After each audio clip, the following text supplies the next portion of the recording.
इसके साथ this use करूं या दैट यूज करूं, दीज यूज करूं या दोज यूज करूं?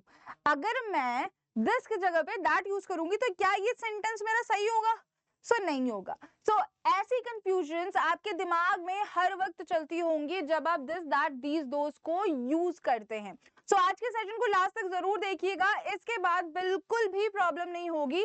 और साथ ही साथ रूल के अकॉर्डिंग अपने 10 फ्रेंड्स के साथ में लिंक जरूर शेयर करें। एंड अगर आप नए हैं तो फटाफट से सब्सक्राइब कर लो, बेल आइकन को प्रेस कर लो। Welcome you all to Veda English classes, this side Preeti Tiwari, your spoken English expert. And आज के सेशन में हम डिफरेंस पढ़ने वाले हैं, साथ ही साथ यूसेज पढ़ने वाले हैं दिस दैट दीज दोस का। सबसे पहला क्वेश्चन आता है, और आप लोगों को पता भी होगा, बहुत सारे लोगों को पता भी होगा कि हम दिस और दैट को यूज कब करते हैं। सबसे पहली चीज तो ये कि ये नाउन के साथ में यूज होते हैं, इतना पता है मुझे। और दिस एंड दैट कब यूज होते हैं? दिस एंड दैट यूज होते हैं सिंगुलर नाउन के साथ में, सिंगुलर नाउन के साथ में। एंड दीज एंड दोज कब यूज होते हैं? ये यूज होते हैं हमारे प्लूरल नाउन के साथ में, प्लूरल नाउन के साथ में। अब बात करते हैं कि आखिरकार इनको हम कैसे यूज करें। और साथ ही साथ मुझे पता है कि ये डिमॉन्स्ट्रेटिव वर्ड्स है मेरे, लेकिन हमने अगर नाउन पढ़ा है, हमने अगर प्रोनाउन पढ़ा है, या फिर हमने अगर एडजेक्टिव पढ़ा है, तो मुझे पता है कि डिमॉन्स्ट्रेटिव एडजेक्टिव भी होता है, डिमॉन्स्ट्रेटिव प्रोनाउन भी होता है। यानी कि ये चारों हमारे प्रोनाउन भी कंसिडर होते हैं, ये चारों मेरे नाउन भी कंसिडर होते हैं। लेकिन डिफरेंशिएट कैसे करोगे, कैसे पता लगाओगे? ये सारी चीजें बताई जाएंगी, इसीलिए मैं बोल रही हूँ लास्ट तक देखना सेशन को, ताकि कुछ भी स्किप ना हो, कुछ भी स्किप ना हो। ओके, एंड जितने भी स्टूडेंट पहली बार आए हैं और उनको मैं बता दूं कि इन सेशंस के जो पीडीएफ है वो आपको वेदा नवोदय वेदा इंग्लिश क्लासेस के हमारे यूट्यूब चैनल पे मिल जाते हैं। यहाँ पे जाकर के आप इसका पीडीएफ एक्सेस कर सकते हैं। एंड जो हमारे डेली प्रैक्टिस सेट है, साथ ही साथ क्विज हैं, उन सबको भी आप क्या कर सकते हैं? अटेंड कर सकते हैं, उसमें भी थोड़ा सा पार्टिसिपेट कर सकते हैं। ठीक है, थोड़ा नहीं, पूरा कर लो। ओके, चलो जी। हम बात करने वाले हैं कि आखिरकार दिस दैट दीज दोस को यूज कैसे करें। हिंदी में इनका क्या मतलब होता है? जब हम बात करेंगे कि यह एक कलम है, हम हिंदी में बोल रहे हैं यह एक कलम है। जब हम यह बोलेंगे तो वहां पे हम यूज करेंगे दिस को। वह एक पेन है, वह एक कलम है, वहां दूर रखी हुई है, वह एक कलम है, तो उसको हम क्या बोलेंगे? उसको हम बोलेंगे दैट, राइट। ये ढेर सारी पुस्तकें हैं, ठीक है, ये पुस्तकें हैं, यानी कि ये के लिए आप यूज करेंगे दीज, और वे पुस्तकें हैं तो उसके लिए क्या यूज करेंगे? उसके लिए आप यूज करेंगे दोज। यानी कि हिंदी में इनका मतलब होता है यह, वह, ये, वे। ठीक है, अब हम बात करते हैं कि आखिरकार इनको हम कैसे यूज करेंगे। अब बात ये होती है कि देखो, दिस दैट दीज दोज, अगर आप डिमॉन्स्ट्रेटिव वर्ड्स को यूज कर रहे हैं तो इनके साथ में आप किसी भी सेंटेंस का जो स्ट्रक्चर होता है, subject plus helping verb plus main verb if any plus object if any. अगर ये होता है, ये स्ट्रक्चर है आइडल स्ट्रक्चर सेंटेंस का, बताया है मैंने। आइडल स्ट्रक्चर क्या है? Subject plus helping verb plus main verb plus object, right. तो जब हम दिस दैट दीज दोस को एज एन सब्जेक्ट यूज कर रहे हैं तो हेल्पिंग वर्ब भी आएगा, है ना, नॉर्मल सी बात है, हेल्पिंग वर्ब भी आएगा। अब ये हेल्पिंग वर्ब कौन सा यूज करेंगे यहाँ पे, इसको कैसे समझोगे? हेल्पिंग वर्ब कौन सा यूज करोगे? ध्यान से देखो, जब हम दिस दैट के बारे में बात कर रहे हैं, इसके साथ में हम हेल्पिंग वर्ब कौन सा यूज करते हैं? इसके साथ में हम हेल्पिंग वर्ब कौन सा यूज करते हैं? कोई चीज अगर हम दिस के साथ में अगर हेल्पिंग वर्ब प्रेजेंट में यूज कर रहे हैं, ठीक है, प्रेजेंट में हम कौन सा यूज कर रहे हैं? इज। ओके, प्रेजेंट में हम कौन सा यूज कर रहे हैं? इज। और हम दैट के साथ में अगर यूज कर रहे हैं तो दैट क्या है मेरा? पास्ट में यूज हो रहा है। बीते हुए कल की बात कर रहे हैं अगर हम, तो वहां पे आप क्या यूज करेंगे? वहां पे आप यूज करेंगे was। समझ में आया यहां तक? That was, this is। वहीं पे अगर मैं बात करूं, अगर यार जगह है तो लिख लेते थोड़ा सा छोटे से, हाँ, these के साथ में आप क्या यूज करेंगे? these प्लूरल है, प्लूरल है, प्लूरल के साथ में हम क्या यूज करते हैं? प्लूरल वो भी यूज करते हैं, तो आर। Those were. समझ में आया? यानी कि दिस के साथ में आप हेल्पिंग वर्ब यूज करेंगे इज, दैट के साथ में was, these के साथ में are एंड those के साथ में were। यहां तक समझ में आया? यहां तक गुड टू गो है। अब ऊपर क्या लिखा हुआ है? दे शोज सॉरी शो और पॉइंट टू पीपल और थिंग, यानी कि ये लोगों को यानी पर्सन या फिर पीपल को बताता है या फिर किसी चीज को बताता है। ओके किसी चीज को बताता है। यहां तक समझ में आ गया होगा आई होप। नेक्स्ट देखते हैं क्या है। नेक्स्ट वही दिस दैट जो है मेरा सिंगुलर ऑब्जेक्ट या सिंगुलर नाउन के लिए यूज होता है।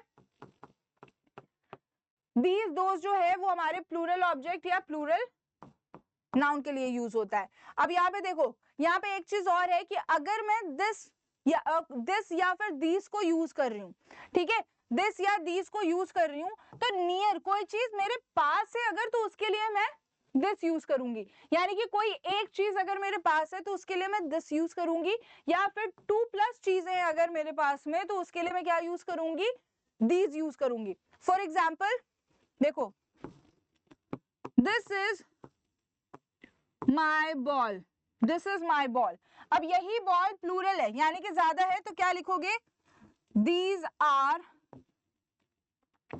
माई balls, these are my balls. यानी कि इज एंड आर यहाँ पे आपने यूज किया, दिस के साथ में इज एंड दीज के साथ में आर आपने यूज किया। अब बात करते हैं, ये हो गया मेरा नियर का, ठीक है, ये हो गया मेरा नियर का एग्जाम्पल। अब कोई चीज दूर है तो आप क्या यूज करेंगे? That and those. For instance देखिए, फार के लिए दैट वॉज माई बॉल, वह मेरी बॉल थी, ठीक है, दूर है वो थी। अब दोज वर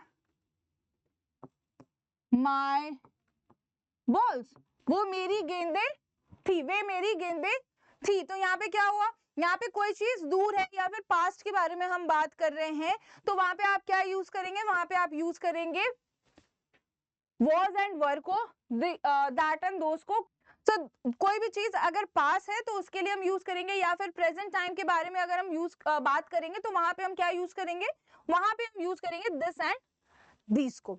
ओके, कभी कभी ब्लैंक हो जाता है दिमाग। ओके जी, आगे बढ़े थोड़ा सा। अब देखो, अब यहाँ पे कुछ एग्जाम्पल्स है। दिस इज माई बुक, ये बुक एकदम नजदीक है मेरे से, तो this is my book. These are my books, ये किताबें मेरे से नजदीक हैं, तो ये these are my books, right? अब that is my friend, वो मेरा फ्रेंड है, ठीक है, वो मेरा फ्रेंड है, तो उसके लिए क्या यूज किया मैंने? उसके लिए मैंने यूज किया that is my friend। those were my friends, वो मेरे फ्रेंड्स हैं, तो उसके लिए क्या यूज किया मैंने? those are my friends। अब ये जो is है ये बेसिकली हमारा सिंगुलर के लिए यहाँ यूज हुआ है that के साथ में, एंड are यहाँ पे those के साथ में यूज हुआ है। तो was एंड were वाला कॉन्सेप्ट मेरा क्या है? वो कंपल्सरी नहीं है। ओके, प्रेजेंट में अगर आप बात करते हैं और कोई चीज दूर है या फिर आपके सामने कोई चीज है और वो दूर है, तो वहां पे आप इज एंड आर को यूज करेंगे दैट एंड दोस के साथ में। एग्जांपल्स यहाँ पे ले आने का मेरा यही मतलब था, ठीक है। पास्ट टेंस का हमने वहां पे देख लिया था। अब यहाँ पे this was a book, this was my book, ये नहीं बोलेंगे यहाँ पे। दीज वर माई बुक्स, ये भी नहीं बोलेंगे। जब पास्ट के बारे में बात करते हैं तो हम वहां पे that and those he use करते हैं। लेकिन कोई भी चीज अगर मेरे सामने, मेरी आंखों के सामने है और वो डिस्टेंस पे है, तो वहां के लिए भी आप इज एंड आर यूज करेंगे, यानी कि प्रेजेंट टेंस में बात हो रही है, और दैट एंड दोज को यूज करेंगे वहां पे। गुड टू गो है यहाँ तक? पक्का? आगे बढ़े, चलो जी। अब एक चीज और कि प्रोनाउन कब होगा एंड एडजेक्टिव कब होगा। ध्यान से समझिएगा इस कॉन्सेप्ट को, ध्यान से। जब कभी भी हमारे ये जो डिमॉन्स्ट्रेटिव वर्ड्स हैं, ठीक है, जिसको मैं डिमॉन शॉर्ट फॉर्म से कर देती हूँ, ठीक है, डिमॉन्स्ट्रेटिव वर्ड्स जो हैं हमारे, हाँ देखिए, डिमॉन्स्ट्रेटिव वर्ड्स जो है हमारे, अगर ये इसके बाद में अगर मेरा वर्ब है या फिर कोई और वर्ड है एक्सेप्ट नाउन, ठीक है। अगर नाउन नहीं है, वर्ब है या फिर कोई और वर्ड है तो वो क्या है मेरा, वो है मेरा डिमॉन्स्ट्रेटिव प्रोनाउन। लेकिन अगर मेरे इन्हीं डिमॉन्स्ट्रेटिव वर्ड्स के साथ में अगर मेरा नाउन लिखा हुआ है या फिर मेरा प्रोनाउन लिखा हुआ है तो ये मेरा क्या हो जाएगा, ये हो जाएगा मेरा डिमॉन्स्ट्रेटिव एडजेक्टिव। एक एग्जांपल देखते हैं, ये तो मेरा नाउन का है, प्रोनाउन का है, ठीक है, ये मेरा प्रोनाउन है, दीज आर, दैट, दीज, ये मेरे प्रोनाउन है। अब यहाँ पे देखो, दिस बुक या पेन मान लो, this pen is, this pen is red, यह पेन क्या है, यह पेन लाल है। तो यहाँ पे क्या हुआ, यहाँ पे जो ये दिस मैंने यूज किया है, ये क्या है मेरा, ये है मेरा एडजेक्टिव, क्योंकि यहाँ पे मैंने डिमॉन्स्ट्रेटिव वर्ड प्लस नाउन को यूज किया। ये क्या है मेरा, ये है मेरा नाउन, तो ये क्या हो गया, ये हो गया मेरा डिमॉन्स्ट्रेटिव एडजेक्टिव। सो कभी भी this, that, these, those plus noun अगर है या प्रोनाउन है तो वो क्या हो जाएगा मेरा, वो हो जाएगा मेरा demonstrative adjective. And this, that, these, those plus मेरा अगर वर्ब है या फिर कोई और वर्ड है जो एक्सेप्ट नाउन और प्रोनाउन, तो वो क्या हो जाएगा, वो हो जाएगा मेरा डिमॉन्स्ट्रेटिव प्रोनाउन। सो ये बेसिकली डिफरेंस था जो मुझे लास्ट में आपको बताना था। एंड आई होप ये सेशन आपको अच्छा लगा होगा। अगर अच्छा लगा है तो फटाफट से लाइक कर दीजिए एंड अपने सारे दोस्तों के साथ में अगर शेयर कर दिया है तो बहुत अच्छी बात है, नहीं किया तो फटाफट से करो एंड ज्यादा से ज्यादा लोगों तक मुझे पहुंचाओ। So thank you so much for today. बाद में मिलते हैं नेक्स्ट सेशन में, कुछ नया इंटरेस्टिंग बताऊंगी मैं। तब तक के लिए bye and keep practising. Bye bye.